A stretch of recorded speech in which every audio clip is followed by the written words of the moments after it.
বৌমা। হ্যাঁ মা বলুন। আমাকে ক্ষমা করে দাও বৌমা, না বুঝে তোমাকে অনেক আঘাত করেছি আমি। তো খোকা তো ঠিকই কথা বলেছে, যে আমার তো একবার ভাবা উচিত ছিল যে আমার ছেলেরও তো কোনো দোষ থাকতে পারে। আমি সব সময় তোমার দোষ দেখেছি, আমাকে তুমি ক্ষমা করে দাও। আপনি তো আমার মা, বলুন আপনার কথা কেন আমি খারাপ ভাবে নেব? আমি কখনো কিছু মনে করিনি। আজ থেকে তুমি আমার বৌমা না, আমার মেয়ে। তুমি তো আমাকে কথাটা বলতে পারতে, আমি হয়তো একটা এই সমস্যার একটা উপায় হয়তো আমি বের করতাম।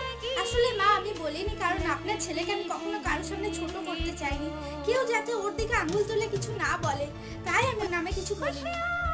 দাঁড়াও, আমার বান্ধবীর বাড়িতে গোপালের অনুষ্ঠান, দাঁড়াও তোমাকে একটা জিনিস দিচ্ছি। ঠিক আছে মা, এই নাও। এর পুজো তুমি প্রতিদিন করবে মন থেকে, দেখবে খুব তাড়াতাড়ি ওর মতো একটা ছোট্ট গোপাল তোমার কোলেও আসবে। না, বাহ কি সুন্দর।